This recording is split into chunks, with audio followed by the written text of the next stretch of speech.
If you've been around my channel long enough, you'll know that it's extremely rare that I defend shows, but that's been consistently different with one show recently, ReZero. Today I'm going back into damage control mode to explain what many people missed in ReZero episode 13 and why it is, in terms of writing, by far the best episode of the show and of the entire spring season.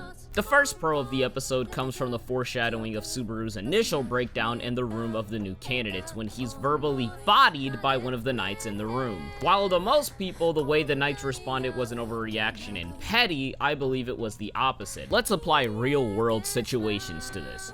I'm very book smart. I currently have a 4.3 GPA, I'm out of school, and I had a 4.5 GPA earlier on in the second semester. Now imagine someone talking in a room of people bragging about how smart they are and how much of a genius they are with a 2.1 GPA. I could let that slide, but then I begin to think, how dare he believe he's in the same class as me? Upon further inspection, a viewer can tell that the guy with the 2.1 GPA was simply not raising himself up, but also lowering the status of me in the process by putting himself on the same level as me. That's essentially what happened in this scene of ReZero. Subaru calls himself a knight and attempts to use his persistence to raise himself up, but ends up insulting everyone of said class in the process. ReZero is commenting on the ideology of I can do it because I believe I can, because that simply isn't true. That ideology doesn't make any sense when you simply don't qualify for the task. It's exactly, however, what the purple-haired knight said before. His main message being that what you did was not simply embracing yourself, it's embracing and attempting to embellish your weakness while insulting others in the process. After all of this is a bunch of stuff about who will be the next ruler of the kingdom that I was not at all interested in whatsoever, because the show framed the issue as important but not any of the characters. The part wasn't per se badly written, but it was certainly a failure in making the audience interested in the entire heir to the throne debacle. We'll skip the fight because it was just a fight, besides the part where Subaru attempts to use Shamak and becomes engulfed in the idea of power to the point where he'd cheat to prove if he was right. It shows something that is elaborated on in the next scene, the best in the series. Emilia starts off by telling Subaru how she really feels, that he's not doing any of this for her, but just for himself. This is where the typical shonen archetype ideology that Subaru has been embracing for 12 episodes begins to, you could argue, be deconstructed. Subaru was asked to stay in the cabin, but he left. To help Emilia? No, because if he really wanted to help her, he would have stayed in the cabin. Being rebellious is not something that should be praised, because in this case, it's a flawed trait. Not listening to what people tell you to do in life gives you consequences. This kind of relates to a post I made about Izuku in Boku no Hero last season about how persistence and rebellion without results will in reality force people to lose faith in you and hate you. In most shonen, this is praised and people are encouraged, but that's not how life works. Big wind-up shows that, by the way. Then, Subaru has the breakdown. The one that was the most controversial for most people in the community.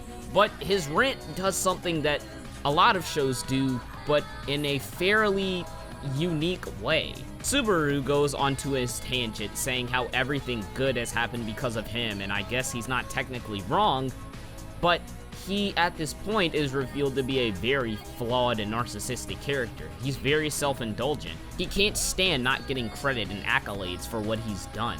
He follows the typical shonen ideologies, and the show uses that to demonstrate that these ideologies don't make sense and are flawed when actually analyzed. I think Boku no Hero coming out in the same season actually makes this a lot more apparent. Subaru seems like a jerk? He was cringy? Good! That was the point! Up to this point, the typical shonen cliches that he follows have been rewarded because no logic has been applied to them. An example being how he runs into reckless situations like attempting to save Rem and the children in the woods by himself. Finally, the show demonstrates that these cliches are stupid, and that realistically, you will suffer for following them. Subaru breaks when he finds something that he can't fix with death and rewinding time, his godlike ability. Speaking of which, did anyone else notice the strange parallels to the story of Jesus in Subaru's rant? The people he saved, how everything worked out because of his existence, him risking his life multiple times and being a martyr, how everyone should be in his debt, but instead of like Jesus, who simply never mentioned any of that, Subaru comes out with it. Subaru believes he's Jesus. In fact, I'd argue that his scene was an attempt to frame what Jesus would have done if he went the opposite path of what is told in the Bible. If instead of forgiving everyone on the cross, Jesus ridiculed and raised himself to a state of apotheosis, which he very well could have done, this scene of Subaru's rant is how he would have framed his rant and his thoughts. If you still think that that doesn't really make any sense, look at ReZero's opening. Do you see the position in which Subaru is falling down? That's right. It's the same as Jesus on the cross. And because Subaru is the only person in the show who knows of his return by death ability at the moment, this shot has to be from his mental perspective. Subaru sees himself as a god. He's sacrificing himself. He sees himself as a martyr.